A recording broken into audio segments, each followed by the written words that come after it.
ભગવાન શ્રી કૃષ્ણનું લીલા ચરિત્ર ચાલે છે।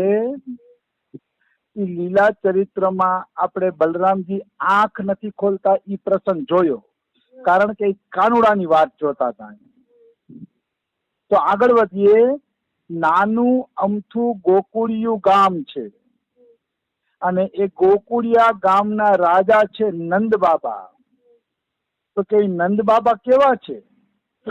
તો કે નંદ બાબાનું સંસારમાં કોઈ શત્રુ નથી, શત્રુ માને દુશ્મન નથી, અને બધાય નંદજી સાથે પ્રેમ રાખે છે અને નંદજી આખા ગામ સાથે પ્રેમનો વ્યવહાર કરે છે। એટલે નંદ શબ્દનો અર્થ જ થાય છે જે બીજાને આનંદ આપે ને એને નંદ કહેવાય, કે જે બીજાને આનંદ આપે। તો નંદ બાબાનું નામ વાસ્તવમાં સાર્થક હતું, કારણ કે નંદ બાબા બધાઈને આનંદ આપતા હતા। પોતાની મધુર વાણી દ્વારા, વિનય એટલે નમ્રતા દ્વારા, સરળ સ્વભાવ દ્વારા, ઉદારતા દ્વારા, બધા દ્વારા એ આનંદ દેતા હતા। એટલે જ એનું નામ છે નંદ। અને નંદ બાબાનો એક ભાવ હતો કે મારા ગામમાં કોઈ ભૂખ્યું ન રહે, મારા ગામમાં કોઈ દુશ્મન ન રહે, મારા ગામની અંદર કોઈ ઝઘડો ન કરે, મારા ગામના બધા સુખી રહે। જેનો આવો ભાવ છે એને કહેવામાં આવે છે નંદ, અને એવાના ઘરે જ કૃષ્ણ કનૈયાનો જન્મ થાય છે। કાનુડા જેવા દીકરાની બધા અપેક્ષા રાખતા હોય છે, પણ કોઈને પોતાનો સ્વભાવ નંદ બાબા જેવો બનાવવો નથી। સ્વભાવ કોઈને નંદ બાબા જેવો બનાવવો નથી। નંદ બાબાનું બહુ મોટું નામ હતું, કારણ કે એની સ્વભાવની સુંદરતા એવી હતી। એવી રીતે નંદ બાબાના ધર્મ પત્ની યશોદાજી પણ એવા જ હતા। યશોદાનો અર્થ છે જે બીજાને યશ આપે, જે બીજાને માન આપે, સન્માન આપે, એને કહેવાય યશોદા। યશોદા મૈયા ભોળા છે, સરળ છે। ડોંગરેજી મહારાજ લખે છે, કોઈ યશોદા માને વંદન કરે ને તો એ એમ જ કહે છે, તમારી કૃપાથી મારા ઘરે કૃષ્ણ કનૈયાનો જન્મ થયો છે કે હું તો નામની જ એની માં છું। મારો બાળક કૃષ્ણ છે ને તો તમારા બધાયનો જ છોકરો છે।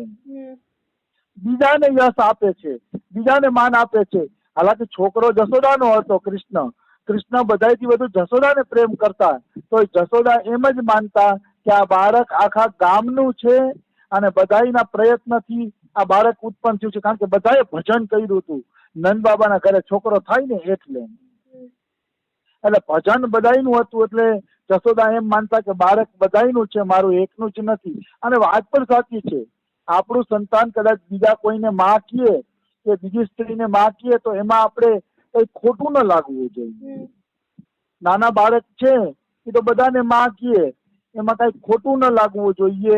આવો યશોદાનો સ્વભાવ હતો કે કાનુડો ગમે એના ઘરે જાતો, ગમે એ ગોપીના ઘરે જાતો, કોઈને માં કહીને ખોડે બેસી જાતો, તો એને કઈ વાંધો નતો જશોદાને।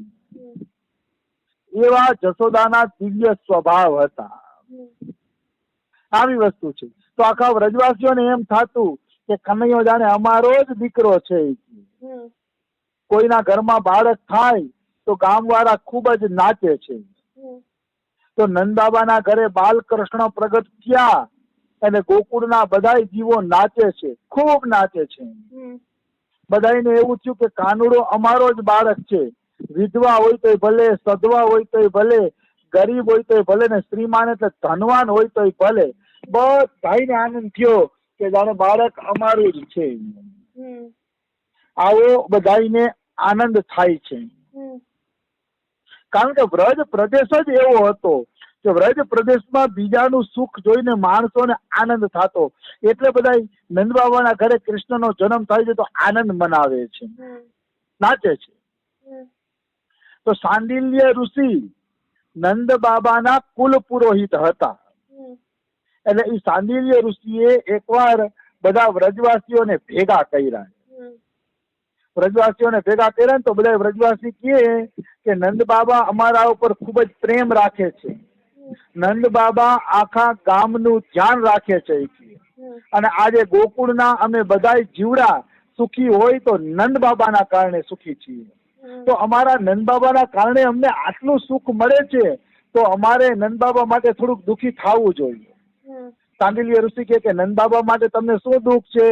તો કે અમારા નંદ બાબાના ઘરે પુત્ર નથી, અમારા નંદ બાબાના ઘરે કોઈ બાળક નથી. તો હે સાંડિલ્ય ઋષિ, એવું કઈ અનુષ્ઠાન કરો કે જેના કારણે નંદ બાબાને ત્યાં પુત્ર થાય. જો વ્રજવાસીઓનો કેટલો દિવ્ય ભાવ છે કે જે અમારો માલિક, જે વ્રજનો રાજા અમને સુખી રાખે છે, અમે પણ એના સુખ માટે કઈક કરીએ. એટલે કે છે કે નંદ બાબાના ઘરે પુત્ર થાય એવું કઈક અનુષ્ઠાન કરાવો. તો સાંડિલ્ય ઋષિ કહે છે, ભાઈ જેવી તમારી ભાવના છે એવી જ મારી ભાવના છે. સાંડિલ્ય ઋષિ કહે છે, હું 12 વર્ષ ત્યાં સંતાન ગોપાલ મંત્રનો જપ કરું છું, અને એ સંતાન ગોપાલ મંત્રનો જપ કરીને 12 વર્ષ ત્યાં હું નંદ બાબાને એનું પુણ્ય અર્પણ કરું છું. અને રોજે રોજ નારાયણને પ્રાર્થના કરું છું કે હે નારાયણ, કૃપા કરો અને અમારા નંદ બાબાના ઘરે એક બાળકનો જન્મ થાય એવી કૃપા કરો. મારી શ્રદ્ધા છે સાંડિલ્ય ઋષિ કે નારાયણ મારી સાંભળશે, બાળક જરૂર થશે, પણ નંદ બાબાની જન્મ પત્રિકામાં પુત્રનો યોગ તો છે, પણ મંગળ નડે છે ને એટલે મોડું થાય છે. સાંડિલ્ય ઋષિ કહે છે કે પુત્ર તો થશે નંદ બાબાને, કારણ કે પુત્રનો યોગ તો એની જન્મ પત્રિકામાં જ છે, પણ થોડોક મંગળ નડે છે. તો વ્રજવાસીઓ કહે છે કે હે સાંડિલ્ય ઋષિ, હે ગુરુ મહારાજ, અમને કોઈ એવું અનુષ્ઠાન બતાવો, એવું કોઈ ધાર્મિક કાર્ય બતાવો કે નંદ બાબાને મંગળ નડતો હોય ને તો હટી જાય અને એમને જલ્દી ને જલ્દી બાળક થઈ જાય, એવું કઈ ઉપાય બતાવો. ત્યારે સાંડિલ્ય ઋષિ ઉપાય બતાવે છે કે ગોકુળ ગામના વ્રજવાસીઓ જો નિર્જળા એકાદશી કરે અને આખી રાત નારાયણ નારાયણ નું કીર્તન કરીને જાગરણ કરે અને એનું પુણ્ય જો નંદ બાબાને આપવામાં આવે તો નંદ બાબાના ઘરે બાળક થાય એમ છે. બોલો બધા નિર્જળા એકાદશી કરશો? તો આખા વ્રજના લોકો કહે છે કે હા અમે નિર્જળા એકાદશી કરશી, નિર્જળા એકાદશી કરશી. બધાય તૈયાર થઈ ગયા, કારણ કે બધાયને નંદ બાબા પ્રત્યે પ્રેમ હતો. નિશ્ચિત બ્રજની અંદર એક દિવ્ય વાતાવરણ હતું, સ્વાર્થની ગંધ પણ નહોતી. ભાઈ ભાઈ વચ્ચે પ્રેમ હતો, સમાજમાં પ્રેમ હતો, ગામના નાતે ગામવાસીઓમાં પ્રેમ હતો. બધી જગ્યાએ દિવ્ય વાતાવરણ હતું. આજની જેમ ઈર્ષાના કારણે બધા ભડકે બળે છે એમ ભડકે નહોતું બળતું એ વ્રજ. દિવ્ય ભાવ હતો બધાનો. તો ભાદરવા મહિનાની છઠના દિવસે બલરામજીનો જન્મ થયો. એના પછી જે એકાદશી આવી, એ એકાદશીમાં બધાય વ્રજવાસીઓએ નિર્જળા વ્રત કર્યું અને આ રીતે 23 એકાદશી નિર્જળા વ્રત કરે છે. 12 મહિનાની 12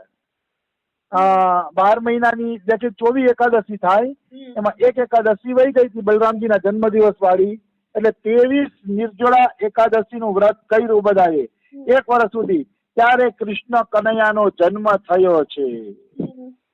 નાના નાના બાળકો પણ નિર્જળા એકાદશી નું વ્રત કરતા, તો નંદ બાબાને ગમતું નહીં, નંદ બાબાનું મન પીડા પામતું, કારણ કે નાના બાળકો દુઃખી થાય એ નંદ બાબાથી જોવાતું નહોતું કે મારા કારણે બાળકો દુઃખી ન થવા જોઈએ. અને નંદ બાબાએ એક વખત એક 8 વર્ષના બાળકને કીધું કે બેટા તું તો 8 જ વર્ષનો છો, ફળાહાર કરી લે, ફળાહાર કરીને એકાદશી કરે. તો બાળક બોલે છે કે ના બાબા ના, તમારા ઘરમાં બાળક થાય ને એટલે હું વ્રત કરું છું. કે તમારા ઘરમાં બાળક થાય ને તો મારે એની હારે રમવું છે, મારે એની હારે જમવું છે, મારે એની હારે તોફાન કરવા છે, એટલે હું વ્રત કરું છું કે તમારા ઘરે બાળક જન્મે ને તો હું એની હારે રમી જમી શકું. પહેલેથી જ વ્રજવાસીઓનો આવો ભાવ હતો. એટલે જ વ્રજવાસીઓ પાસે રમવા જમવા ભગવાન કૃષ્ણ મથુરાની જેલ છોડીને આવી ગયા. મથુરાની જેલ છોડીને શા માટે આવ્યા ભગવાન કૃષ્ણ અહીંયા? તો કે વ્રજવાસીઓનો આવો ભાવ હતો, આવો પ્રેમ હતો, એટલે ભગવાન શ્રી કૃષ્ણ એની પાસે આવે છે, વ્રજવાસીઓની પાસે.